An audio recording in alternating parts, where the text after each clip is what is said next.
Well, cool. Welcome to the Champion School podcast. I'm your host, Austin Byler. We're here with Dean Willems, Team Elite Performance, and then my really good friend, Chris Raymond, Liberty High School head baseball coach, 2018 champion. You can see in the background a little celebration period right there. Still a little jealous and bitter, not getting one at the alma mater at Sunrise back when we used to play, but played under Coach Ray for 4 years. Incredible human being, being able to just be with him in the off seasons from pro ball, coming back from college and hitting with him. And I'm just getting to know him as a person, more importantly, and the impact he's having on the athletes, not only at Liberty, but when he was at Sunrise Mountain and all over the place. It's been incredible, extremely selfless. And if there's one word that I would define you by, Ray, besides competition and a competitor, it would be selfless, because you're always doing things for others without any expectation of anything in return. You love it. You love the game. You love people. And you're making a massive impact here in the west side of Arizona. And I'm pumped to have you on, man. It's going to be awesome. Oh, I'm psyched to be on, Austin. This is going to be awesome. Let's do this thing, man. Well, hey, let's get going with your story, man. Tell us a little bit about how you got into coaching and where your kind of path led, the path that took you to being a head high school coach now and leading a very, very, very good organization here in Peoria, Arizona. I was in the midst of my senior year of high school. I felt like everything was going awesome. And, at that point in time, you're like, I'm going to play in the major league someday. And baseball is life. And my head high school coach at the time, Keith Merkel, said, if whatever your career, whatever happens, he's like, you should always be a coach. And I was kind of, you're a senior in high school. You don't really process that too much. You're like, thanks, coach. I appreciate it. But, one of the things that conversation brought to me was, man, this guy believes like I know the game. Like, here it is my high school senior year, and my coach is saying like, you should do what I do. And so I took that as praise, and I really took that as one of those things where it's like, man, I love this game, and no matter what, I'll always get to be able to be a part of it, in some capacity. Even when the playing days are over, you get to be a part of what I construe as the greatest game on the planet. Absolutely. No, absolutely. You talk about that, and now you've gone into coaching, coached at Sunrise for a while, and pitching coach, different roles there, all kinds of roles. And then you got the opportunity to be the head coach at Liberty in 2016, was it? Yeah, 2016, man. It was a big year. 2016, man. You took the reins over there, and being around and coming back and during professional baseball and having those off seasons where I got to hit there with you and hang out with you, lift with you, do all the good stuff that we were doing. I got to see you firsthand working with players, with you in ownership and you being the head coach, starting your culture. So I want to get into culture, man. Like, what is it for you that defines culture, and how do you implement culture into your program, especially at the high school level? Well, I think the number one thing with culture is your players, and for them, really, they're going to drive that. And so, your job as the head coach is to make sure like the ship is going the right path, but it's also to kind of steer, and your players are going to steer it too, And so for me, I like to make sure they're not going to, put me out of the water, but for the most part, I let them have that accountability. They have a significant role in the program as far as the day-to-day operations and practice and, leadership roles. I think for us, the important thing is the kids are the ones driving what we're doing, And so when you want to create a winning culture, if your kids believe in what you're doing, you can attain any goal, and it's funny, you can see that moment, I feel like, in every team where they get it, where, this is their thing, and it has to be about them. It's just, how are you going to make it so it is their thing? And so that, for me, I think is my primary job as a head coach, is what's going to motivate these guys to have it be their thing. Some groups, they need to have they need to control the accountability piece. Other groups have to, they want a part of practice. And so that's really for each group to sort of define. But I think that's one of the things with a winning culture is, the player-driven culture, and for us, a lot of things that come down to practice. We always have competitive practice. That's the deal. We go every day, and it's, we get our ground balls, we get our fly balls, we get our PFPs, we do those things, but we utilize a lot of tools to make sure the kids have 3 segments each practice where they're competing. And, there's a winner and there's a loser. And I think for us, the most hilarious thing I do is I tell the kids, like, hey, winners get to pick the loser's conditioning, and that turns into, sometimes a little bit of animosity, But for the most part, that competitive streak that we have is good, and inside of practice, I would like to think that our pitching coach, Mike Scheifelbein, and myself do a really good job of using our pitchers' bullpen sessions and stretch them out throughout practice. So we'll go into a segment and be like, okay, here we go, all hit and runs. And so we're going to defend hit and run, and our pitchers are going to throw 10 pitches. And our guys get to see it live, we put a skill with it.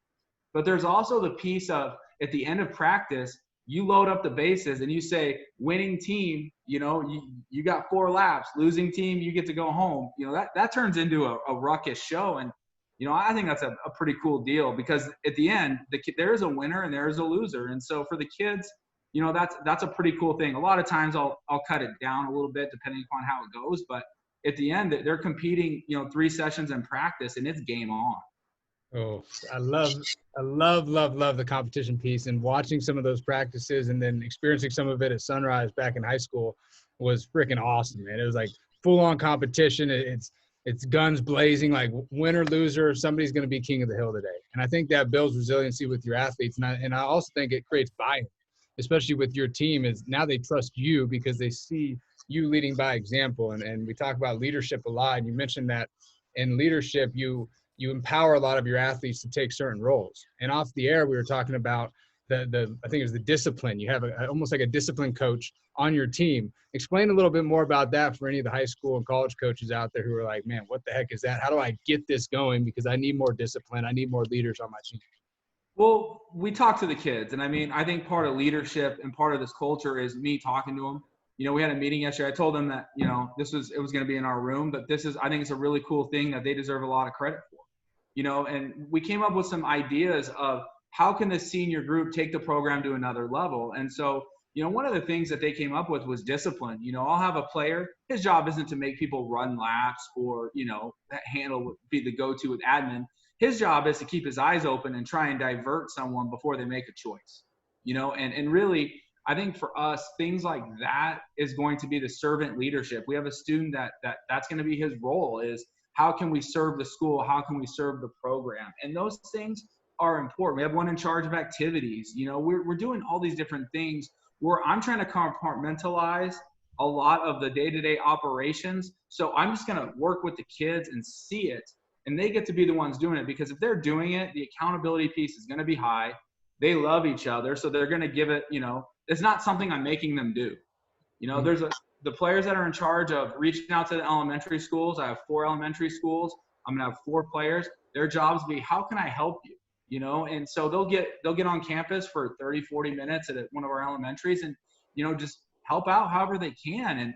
And that type of leadership is what creates that family buy-in, I feel like, that we have, on top of the fact the product is bigger than Liberty Baseball. It's a product of them becoming dynamic young men, leaders. We always tell them, you're going to want to grow up someday and be the best father you can be the best husband you can be the best man you can be. And that at the end of the day is what we're driving our program with. And, the success is, I feel like, is a byproduct of these guys trying to be their best.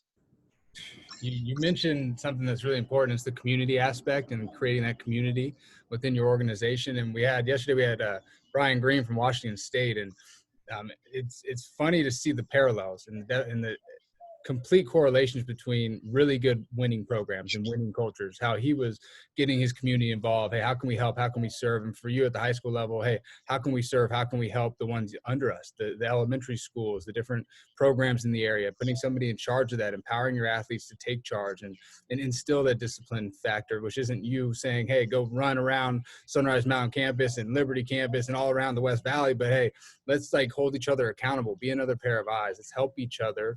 If you can't practice leadership, how can you be a leader, right? This is a great test run for the field, isn't it? Like, we want to create leaders on the field, but, if you're not practicing leadership in everything you're doing, I feel like you're going to come up short. That is the hashtag wisdom nugget of the day. Ray, let's go. Oh, man, put it on the board. I did the tag so well, but I appreciate that.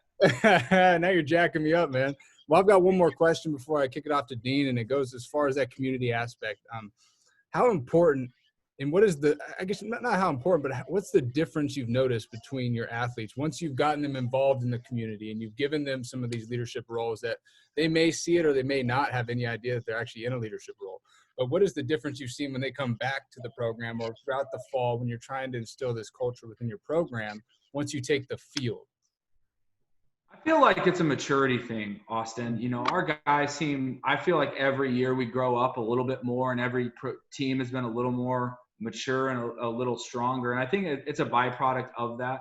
I think the thing also is they kind of learn what it is to be in control of a situation or in charge, if you will, and learning like the flip side of my job. I think they see it. We run a youth baseball camp. You've been out to it. You spoke at it. You saw all those guys out there working. They're smiling. They're enjoying it. They're teaching the game. They're loving the game for these kids in this community. And it's like, I think they see it from baseball from another side. And that's more of the, this is pretty cool teaching young people what I know. And so after that, I feel really good about our head. I've always felt like that camp does a great segue into our season because it puts you back in that spot of when you were a kid, and the game was fresh, and now you know a lot of things about the game, but it takes you back to that freshness, and it's like a grassroots thing, man. And anyone who knows anything about baseball knows like staying and keeping in your roots is one of the most important things. You're going to change a strategy or a philosophy or a technique, but you're never really going to change the way you view the game, and that grassroots is important to those guys. I love it. I absolutely love it. And I think it's very, very powerful. Dean, I'll kick it off to you, man. Yeah, no, Coach, I love hearing that story about the camp, and not just from a standpoint of, obviously the kids are involved, but how they're involved. Because you're so right, man. All those little guys are looking to them, and I'm sure, I've been at camps before where you can tell the players it's more of like a checklist type thing, and they're just, kind of going through it, and you know what that looks like. And for you to say, no, man, like my kids are like, I use the term eager and willing, and, they're eager to be there. And of course that, and that starts with you, feeds onto them. So that's cool. So kind of like tagging on that, just because Brian talked about this last night, I'm curious from you. So it's kind of a two-part question. So in terms of the philosophy, the culture at your high school, I've heard some of the words in there, servant leadership and things like that. So what is kind of how would you describe like your own personal like philosophy that you're teaching to those kids? Maybe expand on that. You've hit some of the words in there, and then even like back up a little bit. How did you get to that? Brian was talking about last night, kind of his way of getting there and how he kind of got clear on his and where that came from and different coaches and things that he picked up along the way and then made it his own. And so if that makes sense, kind of a two-part question. Yeah. Not only what is it, but how'd you get there? Because that's for a lot of coaches. They hear these things, and I know there's guys listening on here, and they're like, okay, well, but how do I get to my own thing, which is so important. So because I can tell, like, just the 10 minutes I talked to you before this call started, and now like all this stuff you're talking about, just like the story you said, this is who you are. Mm. But that takes some time to figure that all out. So like that's kind of a two-part question there for you. Okay, so, for me, a lot of my philosophy was make the young men the best husband, the best son, the best person they can be, father someday. We're going to make you the best person. And so that philosophy really is what guides, I think, our program is trying to get people to be their best at everything they do. And I think for us as a program, having that philosophy of being your best, it carries on and spills on into life. And because baseball is such a short avenue for a young person, and it's baseball eventually is going to be something that you did for every player. And so what can you take away from it is the most impactful thing of being an athlete or a baseball player. And kind of getting to that philosophy, it was just a lot of years of being in the game and really like Dave Stapleton, when I was at Grand Canyon University, was one of the best men outside of my father that I ever was around. And Dave was really one of those guys. He was extraordinarily humble. He spoke softly, but for him, he wanted us. He always talked about what kind of men we would be after.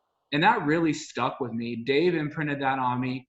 I remember being an 18-year-old wide-eyed freshman, and Dave saying, we're going to make you the best husband you can be and the best father, and that's where that came from. And, this guy played in the big leagues. He was my pitching coach at the time at GCU, and I'm sitting there going, well, dude, I just want to play ball. I don't know about the wife and kid thing. Like, dude, let's get through a few years here, but it really stuck with me because at the end of the day, that's what this thing does is I feel like it hasn't made me the perfect person by any stretch when it comes to, or I'm sorry, a complete person. I'm always striving to be better because of this game and because of the position I'm in. Mistakes are made. I make mistakes. We're all human. It's never going to be perfect. But at the same time, we're going to keep – life is a work in progress, And so I think the game really keeps that drive inside of me. And I want my guys to see it. Yeah, I tell them all the time, if we lose a game or something, guys, that's on me. That's my mistake. I keep that in our room. And, I be the first one to admit it. I didn't make the right choice here, or I handled this situation wrong, or, hey, that's on me. I'm accountable to them too. I tell them that because at the end of the day, they have to learn, if you're going to be the best person you can be, you need to have some self-acknowledgement. And so I think for our young guys, that's our young players, that's something I really want them to learn, to be their best. And when you make mistakes, don't be afraid to say, hey, that's on me, and I tell the guys all the time, when someone apologizes, that's something that you need to take in your heart, and like, you got to find your way to forgive them, because that's something that is equally important, And so I feel like if we're living on both sides of that street, we're accomplishing great things, and especially with the personal philosophy as it applies to life and baseball. No, I mean, Austin and I talk about this a lot. I mean, there's this word that, I mean, like maybe 10, maybe even 5 years ago, you would have never heard in sports, but all of a sudden you hear examples of it. It's vulnerability, and for you, just what you were just talking about, like either owning a mistake or, putting something on me, or just being honest, I mean, all those kind of things are way. I remember a while ago, I think I read something on social media. It said the teams that are not vulnerable with each other within the locker room will become vulnerable to things that are outside the locker room. And, there's so many different ways to do that. But like I said, it's cool to hear you talking about different, kind of examples of that. So that was going to be kind of my next question. So in terms of just something you said before we kicked on the record button, you were talking about the importance of time with your players, quality time with them, which the relationship side of it. So maybe just because I think that's such an important one for all of these guys that are listening in. I know it's a thing that's talked about, but what are, what's some of your philosophies around that? How do you do that, to engage them, but with, but by, like you said, giving them your time? Well, I mean, you're going to laugh with them, you're going to be extraordinarily proud with them. You're going to, sometimes if you don't win the state championship, you're going to cry with them. It's a wide range of human emotions you go through with players. And I think for us, the number one thing would be, we spend time with them in a way that is baseball related, but it also is applicable to, general things that, high school students enjoy. I like going to the basketball game, and my son, he's a little guy. He'll go sit in the student section with all the players, And to the players, they might be like, oh, Coach Raymond's son, we're either going to give him a hard time, or, dude, can this kid, like, stay away from us? But to me, it means the world. Because it means like my family is enjoying in an experience with our high school and not my players, I'm sorry, our program's players, and it's something that makes it that family feel, we do a costume scrimmage every year. That's a big deal. We do that for, a charity. We drive and make sure we take care of others. But at the same time, we're always keeping our eyes open for things we can do together, and one of the things we do is we lift weights together. That's a big deal. I know I talked about that before. The weight room is kind of, I feel like, our inner sanctum. It's where a lot of things get said. It's away from the field. And I feel like it's going to be a room where, some guys are going to take a lot of leadership, and it's going to spill. And so spending that time in there, grinding out the sweat, the reps, the box jumps, the sprints, the power cleans, all those things, it really makes them a unit, and the more things you can do together, if you do a tailgate at a football game, that's one of my favorites actually, is we get the cornhole boards out, get some pizzas out there, usually when the weather gets nice, and we go out there and we throw cornhole and sit in our lawn chairs and shoot the breeze, and, our admin will come over, say hi. I mean, to me, like, things like that are things our kids look forward to, because they want to be around us. I know some of my younger coaches, I mean, they squat up the Fortnite world with some of our guys, you know, and so for our coaches, I mean, you know, they're a part of their life. It's not just myself, you know, all of our coaches are engaged in that, and they're spending time with them. And, you know, when I was a kid, I never thought I would be hanging out with my high school coach outside of the field, right? Like it wasn't going to happen. And I'm not saying we hang out like we're going to go to the mall together, but we spend quality time together, and, you know, and we have a relationship. You know, one of the things that I started a long time ago, and it was a game changer for me, was I started going to prom. You know, Coach Gardner and I at Sunrise, we took our wives, we'd get dolled up, and, you know, wives would put on the nice dresses, and we'd go out like we were at prom. And I never realized until probably a few years, 4 years had passed, like that was a big deal for our players to see us at prom. And the pictures started circulating of they're in a tux and we're in a suit, you know, and just what an experience that was. And so to me, that was one of the things that I remembered was, okay, we did a lot of things, you know, at Sunrise for that, but crossing it over to Liberty, like I brought all those things with me because, dude, that we were a family. We're not just a team, you know, we're doing these things together. And prom's a big night for a lot of young men, and to have that opportunity to spend it with some of your kids, even if it's for a minute in a picture, you know, I have all those pictures from my first year at Liberty. Right. My wife and I were going through because it was just kind of funny. We were going back through the vault, but man, those are just memories I have with those guys, you know, and they're special. No, man, I'll ask you two quick ones, then give it back to Austin. One, you know, are kind of not clarifying, but what I'm hearing you say too is that you find ways in that time to kind of, I use the term humanize yourself. And what I mean by that is, I mean, let's face it, I mean, the players look up to their coach all the time. And yet this, you know, I mean, how many times have we seen like a basketball videos jump to my mind where the coach comes into the locker room after a big game and then dances with the kids for 20 seconds and they absolutely lose their collective freaking minds. You know, well, the state championship run was me rapping to God's Plan by Drake in practice on the way home from the bus. That whole state championship, that's one of my favorite memories, was just like, you know, I tell you, do you love me? I tell you only partly. I only love, you know, and I even got it tatted on me. I still got the dance rolling, man. Like, to me, that was what that run was about. It was in the moment, like the smiles, you're right, like the humanizing, but also the thing, like the kids want that side of you. They want to see you enjoy that too. No, I mean that's just it. And it's interesting too, because you'll see people sometimes. It's almost like they're afraid to do that because they'll like lose respect. It's like, no, it's just the opposite. Like if it's genuine, it's in the moment. It doesn't need to be all the time. It's just a little more, and it's just you being you. So whether it's you taking your wife to the prom, whether you learn a Drake rap, which I'd be really bad at, but that probably makes it even better. You know. Yeah, I'm not looking for a new career for sure.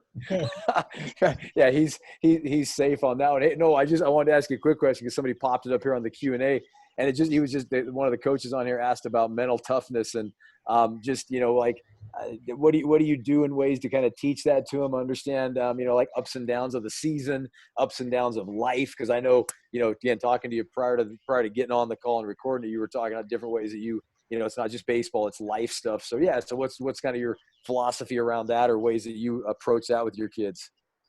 Well, creating that mental toughness, I would say we'll go back to creating really good practice habits and expectations in conditioning. You know, our program has a standard. We want all of our corner infielders to power clean 225. We want all of our outfielders to power clean 205. Our center fielder 205, our corner outfielders 225, corner infielders 235, our catcher 245, and then the pitchers, we want them to front squat 225. That's like a standard we have, right?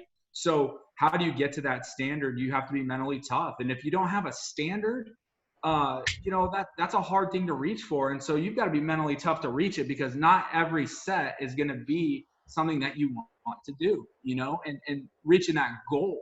The other thing too is I always tell people, if you can make practice, like we do a thing where it's a 2-out scrimmage. Okay. We put 2 teams out there. All right. We throw with an L screen. Well, if you make an out, then you've got to sprint on and off the field in 7 seconds. So the teams are constantly changing. Well, eventually you're going to get tired And you're going to have to really focus when you do that drill for 30 minutes if you want to win that drill, because the loser is going to condition, and so you've got to find a way to focus, and you're dragging a little bit. The kids are smart. They figured out when coach wants to prove a point with us on mental toughness and, that and those things, I get that drill out there, and that's my go-to drill, because you have to focus because you are just sprinting nonstop, and the kids, the way they are with each other is they're demanding more because they want to keep hitting, because as long as they're hitting, they're not sprinting on the darn field, So things like that. I mean, I'm a big believer in those things. And the other thing is, when it comes to mental toughness, I think for your guys, they have to see that competitive level in you, and one of the things is, I will lift with my players. I will run with my players, because at the end of the day, I want them to see, like, in order to get where I want to go, or get where, we want to go, there has to be a certain level of physicality and a certain level of toughness. And so I think for them, seeing some of the other, adults take shape with it.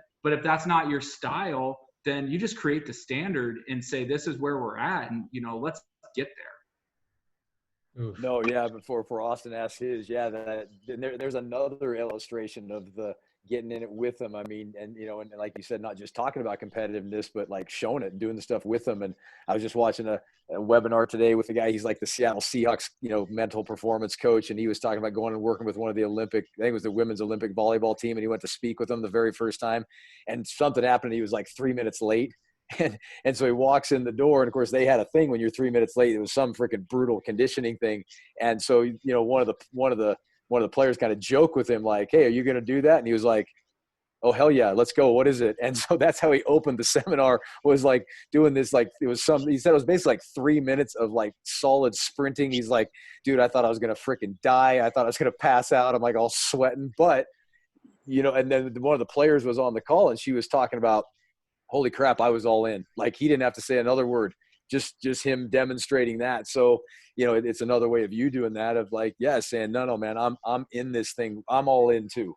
I just, like you were talking about your, the fact that you got that picture hanging behind you, and that's not your office, that's the living room, and the wife's like, no, man, we're all in on this thing together. So it's just cool to hear that. So I know Austin's got a couple other questions for you.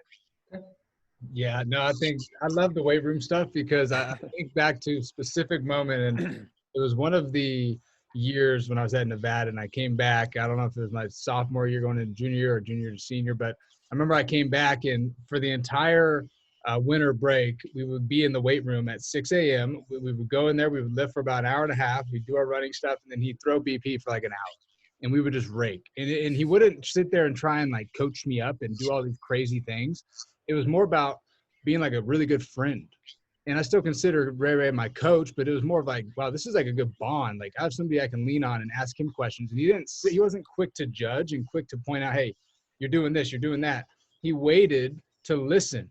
And I think listening as a leader is huge. And that's something that you do really well, Coach, is you listen to your athletes, you listen to the pulse of the clubhouse. You have a good feel for what the pulse is. If we need a break, if my 4 laps is going to be too much one day, or if I need to kind of get on them a little bit and say, hey, guys, let's go. Like, we got to kick it into gear. We've got a big game this week. We need to get moving. And I remember just going through that for, 3 or 4 weeks, whatever the winter break was. And it meant the world to me. And I said, whatever I can do to pay you back one day with anything, I'm going to make it happen. So that's still in the back of my mind, just letting you know that I'm throwing that little nugget there for you. But I mean, you're my friend, man. We're all good. Like, it's all great. For me, that's equally therapeutic.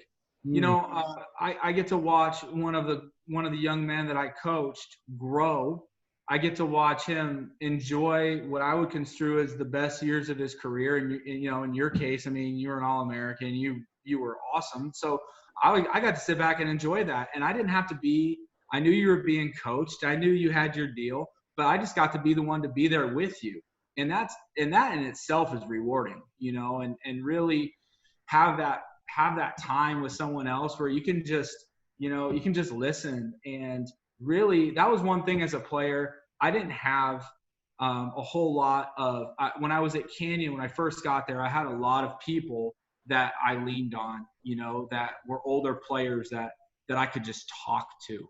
And I really, really thought that it was something that could be a game changer in coaching and just in general was because when I was in high school, I didn't have that. I didn't know who to talk to, and I'm like, well, what if, I got to be the guy for high school players. And then obviously the college game, once you get in college, it's that brotherhood. Like I can still remember some of the time sitting around talking to some of the upperclassmen when I was at Grand Canyon by my locker and stuff, where those were formative years, and really I was removed from that even. And so it got to be really cool for me to sit back and just watch you grow and watch it. Well, just like, it was therapeutic for you, but therapeutic for me as well, being able to have somebody that just listens and isn't trying to just breathe down my neck and tell me every little physical mechanic that I need to do. And that's where, that's part of the reason why I'm doing what I'm doing now. And I know it's a big reason why Dean does what he does, is that we understand the mind leads to performance. Like, our mindset is so key when it comes to our performance on the field. And you've cultivated that from the weight rooms. Now, for any of the coaches that are out there listening, because there's a lot of high school, college, and even some pro coaches that are listening in about how can I get the best out of my players? How can I motivate them and inspire them when they maybe don't want to do the weight room or they don't want to hit the 225 max? What recommendations do you have? What tips do you have that have helped you inspire and kind of light a fire under some of those athletes who maybe they don't have that extra push and giddy up to get to where they want to go? Well, I think for me, the number one thing is a standard is a standard. And we say that all the time.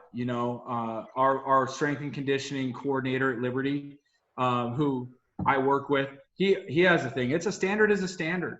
And so I think one of the things for them is to make them realize, if you're not pushing yourself to this goal, then you're not helping reach the standard. And so all the players understand that, this is what we're working to. And so what will happen is I've felt at least, my guys are pushing the other ones to lift harder.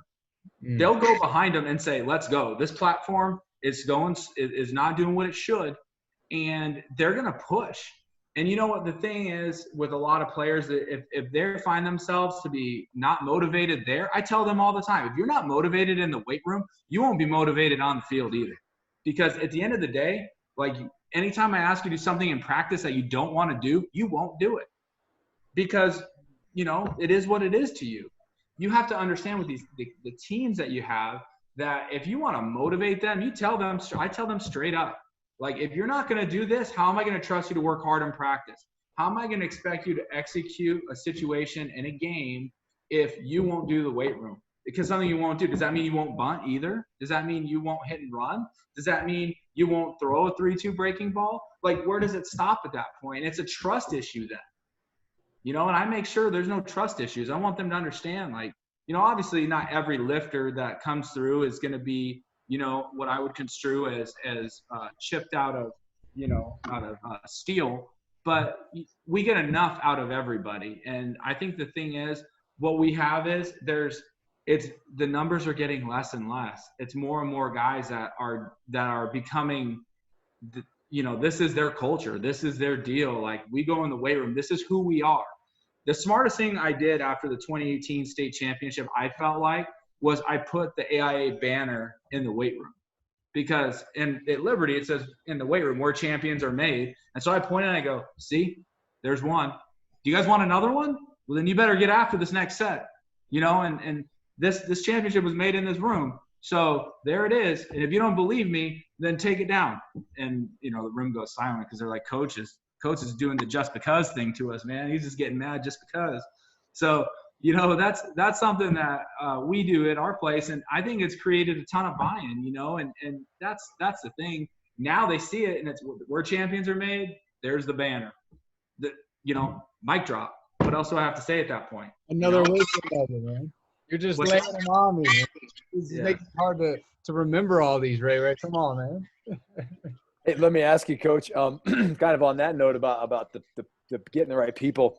I think one of my very favorite scenes in the movie Miracle is the whole discussion where the guy looks at the roster and he's like, well, you don't have any of the best players. And he's like, I ain't looking for the best players. I'm looking for the right players. And so along that philosophy, I can just listen to you, man, you're about the right people. So maybe expand on that a little bit, but then also talk about too, what are some tough decisions maybe you've had to make, in terms of somebody, because it's obvious listening to you that you've got to define culture. I mean, things like the standard is the standard. Here's how we do things around here. We got a certain way, and if you don't meet the expectation, you know what I mean? So what's kind of your philosophy around that? 'Cause I'm guessing you've had to make some tough calls at times too. Well, I mean, there always is, anytime you sit in the head seat, there's always going to be, tough decisions to be made.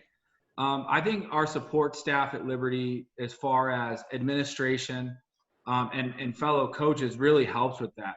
The thing is with our players, and this is to a fault for me, I always tell the kids, you give me 3 years, I'll give you a senior year, and that's always been kind of been the thing. And, I felt like we've had strength in numbers. And so a lot of the tough decisions the players have made, I've put that, said, like, this is your role. You're going to be on the team. You may not get what you want as far as playing time goes. And the reality is you can get a senior experience and you can be a big part of what we do, but that's going to be your choice. And sometimes the players don't accept that, and I say this, any team that has seniors is a threat to win, because seniors are going to lead the way. And I think for it too is it's not necessarily just playing. It's a way of looking at things. I mean, some of the best guys that we've had in our program, I felt like that have driven the machine, were guys that were in the dugouts, leading the team, doing, baseball things. Like the year we won, I had a player, he ripped a brick out of the dugout, man. It was crazy. He just ripped it off and he started carrying it with him to the games. And I'm like, holy smokes. And our guys touching it after the state championship game, I didn't even realize they were signing the brick. They didn't even want the trophy. They had the dang brick. So, those little things, I mean, for your players, I mean, what they can do in that regard and being a part of that culture and really be, listen, they can be player support system. That's something that always gets overlooked. I can put my arm around you and say, hey, man, it's okay. But they're like, you're the coach. Like, you just want, a result.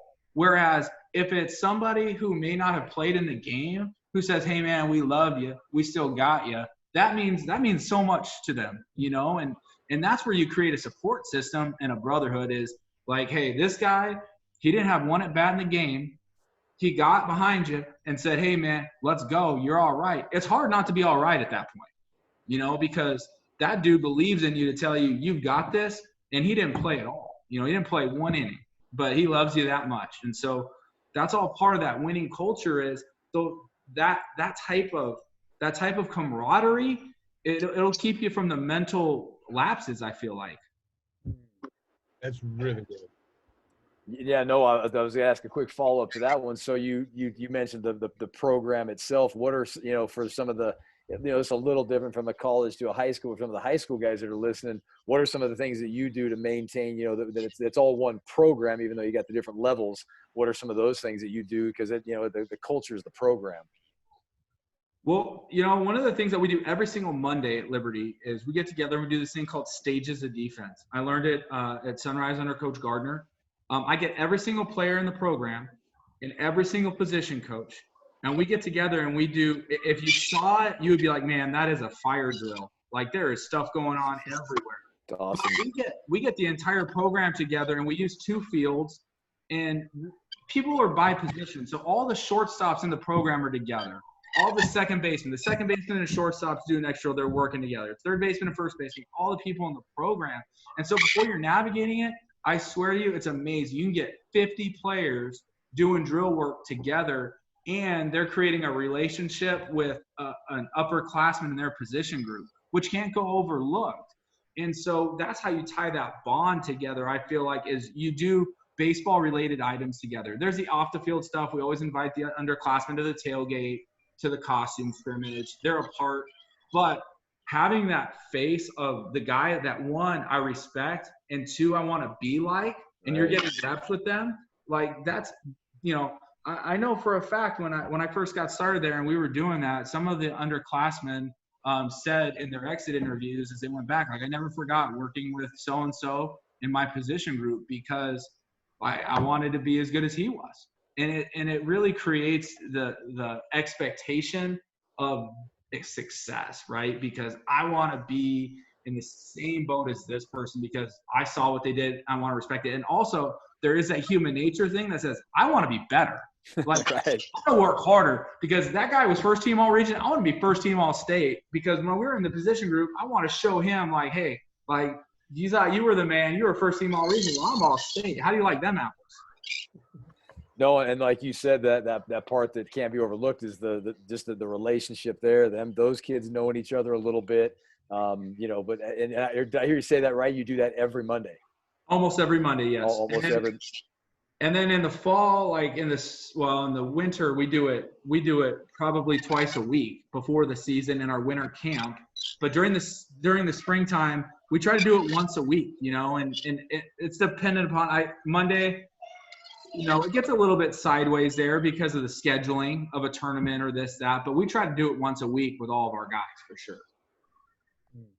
No, man, because I think that's a challenge for coaches, different time practices and stuff like that. But to take a moment like that every once in a while and get everybody together on the same field, and it gives you a chance to, you know, make sure that they're all hearing kind of a certain message, like this is the way we do things around here. I'm guessing during that time they hear the standard is the standard, you know, things like that, you know, I mean, I was just having a talk with TJ Bruce in Nevada, and he was talking about John Savage at UCLA, and he said, you know, if you watch it, like it's simple, but it's just over and over and over and over, and that's where you get like a message that gets really, really clear and gets sunk in. I mean, I don't remember what it was I was at, but somebody was talking about, you know, if you know you've got kind of the makings of a good, strong culture, if you can go to kids on the team and say, hey, tell me what this program's about, and they generally give you the same answer.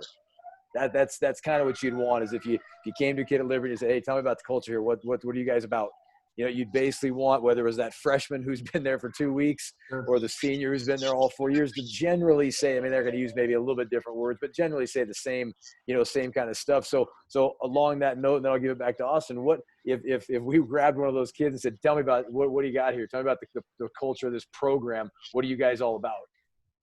I think our kids would say, you know, we don't put sayings on T-shirts. We put champions on T-shirts, because I always tell the kid the L on your chest that you're wearing, it should be your motivation. If you do something cool, I'll put it on the back of the shirt, you know? And so I think I say that over and over and over. I want to impress upon them, like, words for me with them, words are words. You know, I say things like, we don't do that here. The standard is the standard. I have my punchlines that I use with them. But at the end of the day, I tell them it's up to them what they put on that shirt. You know, and so they can put anything they want on it.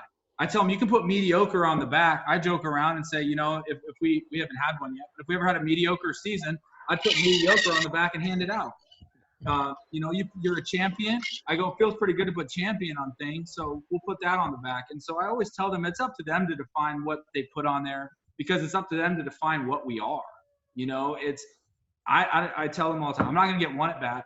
Our pitching coach isn't going to throw one inning. Our hitting coach isn't going to throw anybody out.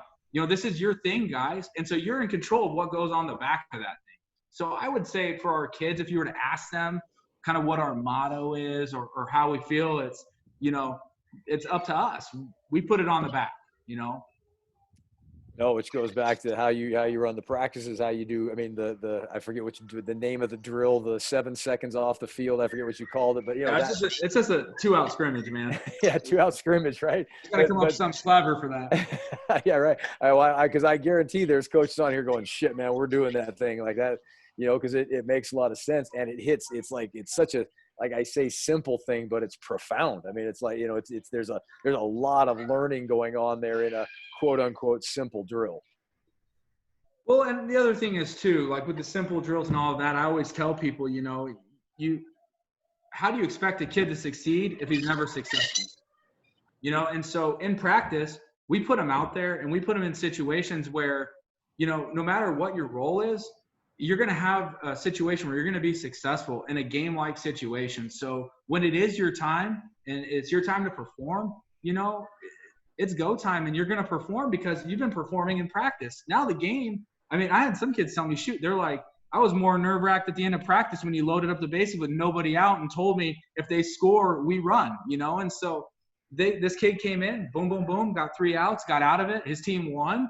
And, you know, you would have thought for him, I'm like, we got to get him on the mound soon, right? Because he just did that. Like, he's flying high. And sure, lo and behold, we got him on the mound, you know, and he pitched a gem. And it's like, you earn that in practice. And you're showing me as a head coach, like, hey, this guy, he can really play now. And so you start seeing that, and it's just, man, it's awesome. And here's the thing too. The bad part was the team that didn't score, that team dogpiled. So there were some choice words after that, because they were like, you had, bases loaded, nobody out, didn't score, we won. And so they dogpiled, which in hindsight was one of the funnier things that's happened in a practice, but didn't leave a lot of goodwill towards man. I can only imagine what they chose for the consequence for the other team, right? Well, it gets ugly quick in those. So that's one of the things you got to be like, okay, we got to get out of here, guys. Let's just 25 burpees, go, before someone can really think about it. Well, I'm sure. Yeah, before Austin asks his question, I'm sure most coaches out there would be like, hey, I'd rather dial back the competitiveness a little bit than have to keep freaking, pushing it forward or getting more of it. Yeah. I mean, listen, that's Austin, when we were just talking a minute ago, he was talking about getting up at 6 a.m. and lifting. One of the things Austin doesn't know is I like lifting with him at 6 in the morning because I was chasing him in weights. I was competing with Austin. I mean, I was an older man at the time, but I'm like, you know what? This young buck's going to go out and he's going to start throwing weights around. I am too. I don't know if he remembers me kind of coming in and being like, is that all you got? And so I think for the people out there who think otherwise, that I think that's a fair assessment, but that's kind of how I'm wired. I mean, Austin was in college in the best shape of his life, and I was like chasing him in the weight room at Sunrise Mountain in the wintertime. You were getting after it, Ray, and you came in power cleaning, you were squatting, you were benching, you were putting on the weights, man. It was impressive. Well, the thing you don't know is I was training for 4 months, getting ready for you to come back, so I could hang and or give you the best, the best I got. Hey, you push each other though, right? Like, I think that's something you do really well as a head coach, and I don't even care about the head coach title. I think just as a person, you push other people to be their best. And that's something that you're doing at home, something you're doing at the field, something you do in your classrooms. You do it everywhere. And that's a pillar of who you are as a person. And that just is a testament to your character, Ray. And I love that aspect. But I want to kind of shift gears. I've got 2 more questions. We'll wrap this up because I know we'll be respectful of each other's time. But I've got 2 big questions. And one of them, just thinking through this, and you're a young head coach.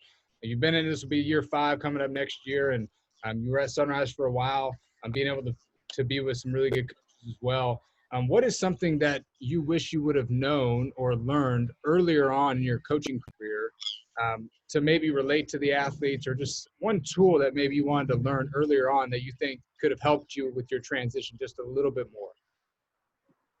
I think that's a tough question because there's so many answers. Because obviously when you leave the game, you're used to everyone being able to perform. You don't realize you're getting back to the grassroots of not everyone is at that level. So one of the things that I guess for me coming out of it, one of the most difficult things was it's not a one size fits all. Everyone requires something different. And really, I know I've said some things, standard is a standard and but the one thing that I feel like I know is all my players, every situation is different. I don't rush to a judgment. I don't rush to a decision on anything. I try to take my time and process it. And when it comes to a lineup, when it comes to a discipline situation, when it comes to anything, don't just brash do it. Really take some time and think about it, because at the end of the day, if you're rushing into decisions, sometimes you don't think it all the way through. And that's something that I've learned with the game. And especially I feel like that's something that has taken me to another level as a head coach is, I tell players all the time, don't be mistaken. If I'm treating someone, I'm kind of like on them. And then another person, I put my arm around them. That's what each one needs. Some kids thrive on the, hey, let's go mentality because of their own personality, where others, they need to be built up a little bit. And that's getting to know your players and know your personnel, because, your staff is similar. Some of my staff members, I can, I talk to them a little bit different at times because, my younger guys, I need like, hey, let's go. And, a lot of the older guys, it's more of a, okay, you tell me and I'm going to do it, and really that's how it works, is you have to understand personalities, and nothing can be one size fits all. You know, you have to realize what all great men know, and that's, they don't know everything. So I make sure that's a focal point of what we do, is just, you know, making sure I understand a situation, understand a decision, understand what's going on before I rush to make my own. Really good. It's really good. Just understand the different personalities too, because especially now with athletes today, like we talked about, I think it was right before this thing started, about this generation is what we were talking about. Well, I think it's more of like, hey, the distractions that everybody's dealing with, because adults are dealing with the same distractions. We all have social media. We all have different things that are getting in our way, the news being so negative, and other vices that are trying to pull us away from our dreams, our visions, our passions, our goals, and just being able to understand that you're certain players, when you built those relationships, it gets back to the relationships that you are building, and you're building with your coaching staff too, which I think is really, really a cool thing, to be able to create that camaraderie, create that community, that culture feel that you've already created and established there in such a short time, which I don't think it's extremely hard to do. So good job for you, man, to be able to do that. And it's fun to watch it from an outsider's perspective and see you play and see you coach and see this stuff, like you live it every day, which is why this is so real. Like, a lot of people don't understand, because you're not on social media blasting stuff out. Like, you're not trying to be the hoo-hoo, rah-rah guy, all about me. Like, you do this thing and you live this thing out, and you've lived it out for years. And the people that actually know you and who have been impacted by you are able to see that, and they know that. Like, I'm getting notifications on Facebook just blowing up because they know you. Like, people have been coached by you, taught by you, been on your team, been with you, whatever it is. They understand that this is who you are as a person, which is incredible. So before I ask my last question, man, well, actually, yeah, before I ask my last question, Dean, you got anything else? There we go.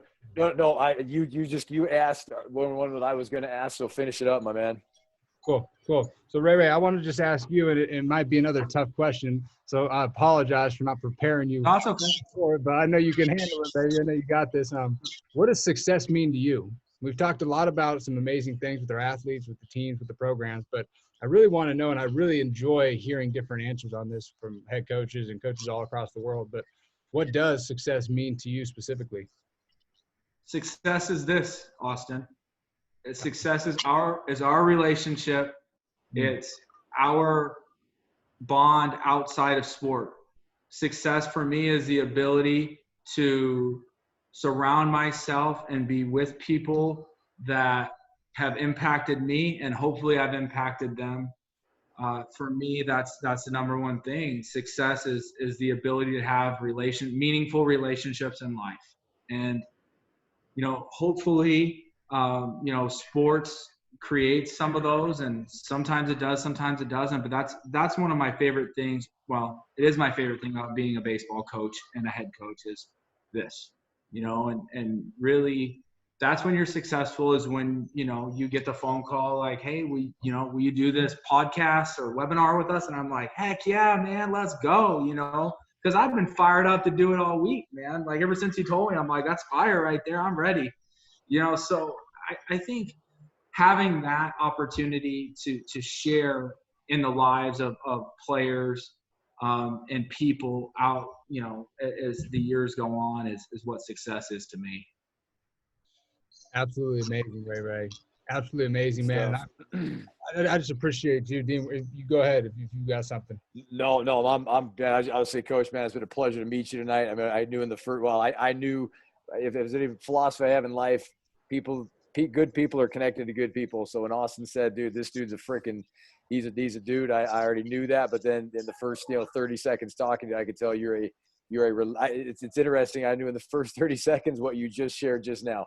You're about the relationship. You're about connecting with people and having an impact on people's life. And so, like I said, man, it's just been an honor just to get to invest some time with you this evening. I appreciate that, Dean. Thank you. It was nice to meet you too, man. I really enjoyed it. I'll come on anytime. I don't know if you guys want to hear me all the time, but you let me know.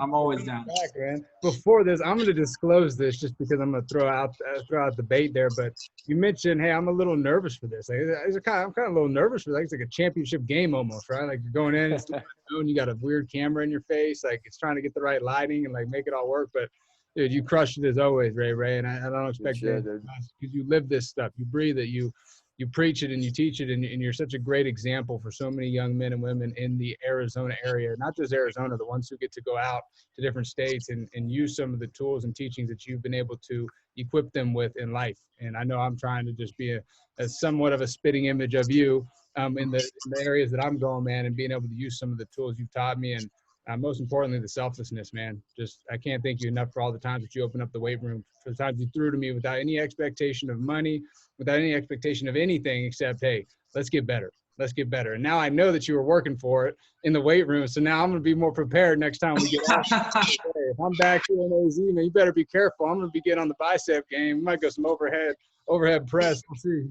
Well, listen, man, I'm about to turn 40, so the odds of you getting me now are real good, considering last week I could barely walk. I had a back spasm. So I listen, but that's okay. You let me know and give me some time, and I'll prepare for it accordingly. I wouldn't expect anything less, man. I appreciate you hopping on here, Ray. I'll for sure send you this over when we're done, but appreciate your time, man. Love your family, and we'll be in touch soon. Thanks, Austin. I appreciate you. Thank you, Dean. Have a good one. Good night, guys.